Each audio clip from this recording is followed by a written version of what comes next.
What's up tout le monde, mon nom est Maxime Ouellet et cette semaine je vous fais un top 5 des maisons d'édition québécoises à surveiller. Let's go! En 5e position, j'y vais avec Luxe. C'est une maison d'édition qui va vous intéresser si vous êtes curieux sur la gauche ou si vous êtes très à gauche.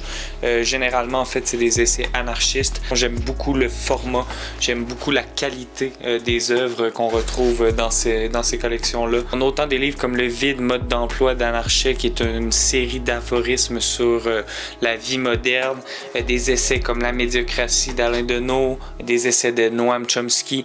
Vraiment, c'est une maison d'édition à surveiller si l'essai est un genre littéraire qui vous plaît. En 2e position, j'ai failli ne pas mettre cette maison d'édition-là parce que, honnêtement, ce qui me plaît chez cette maison d'édition-là, c'est leur vieux stock.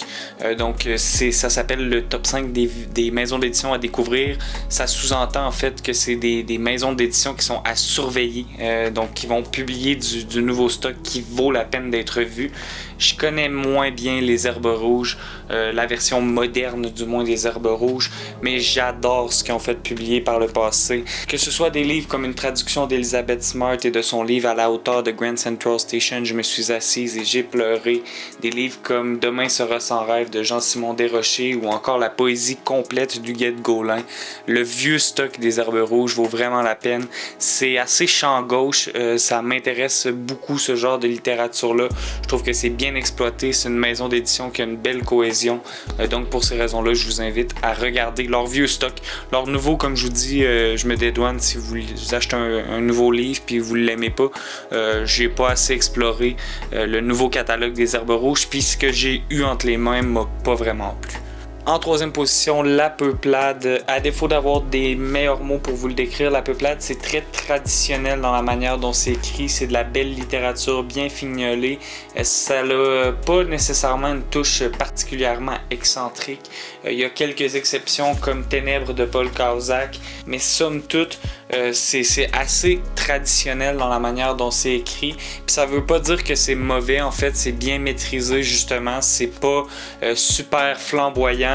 Même dans les objets livres en soi, on voit que c'est pas quelque chose de flamboyant, c'est quelque chose qui rentre assez dans les cadres qu'on peut s'attendre à ce qu'une maison d'édition rentre, c'est-à-dire une littérature qui est bien soignée, une littérature qui est assez simple mais qui en même temps est convaincante.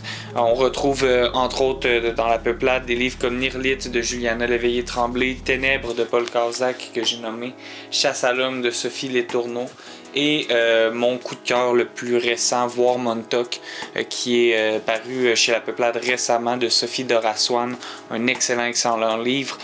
Donc je vous invite à surveiller La Peuplade et ce qu'ils vont faire paraître dans les prochaines semaines, prochains mois, prochaines années.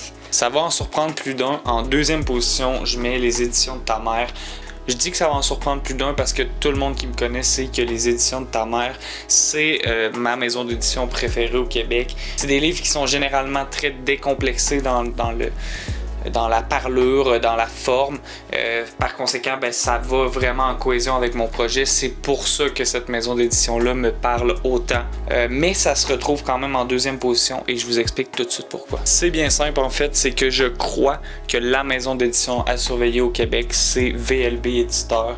C'est une maison d'édition qui a réussi à low-key gagner mon cœur lentement mais sûrement sans que je m'en rende compte. Une maison d'édition qui a fait paraître des romans excellent dans les dernières années. On parle de romans comme Match de Lily Boisvert, Plessis de Joël Bégin, Good Boy d'Antoine Charbonneau de Mers, Tout est Tori que j'ai pas particulièrement aimé, mais qui reste un classique des dernières années. C'est une maison d'édition qui est vraiment intéressante. Elle est à surveiller.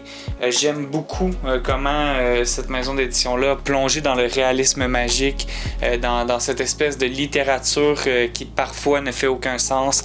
On se permet tout, les excès sont permis. Quand je parle de réalisme magique, on en retrouve justement dans Tout est Tori, Good Boy et Plessis, mais également dans La Sarzaine d'Ayavilek. Vraiment une maison d'édition qui a su me surprendre d'un livre à l'autre et c'est pour cette raison-là que je vous dis que c'est la maison d'édition à surveiller présentement au Québec. Je pense qu'ils n'ont pas fini de nous surprendre. Donc pour cette raison-là, je vous invite à surveiller très attentivement le travail de VLB Éditeur.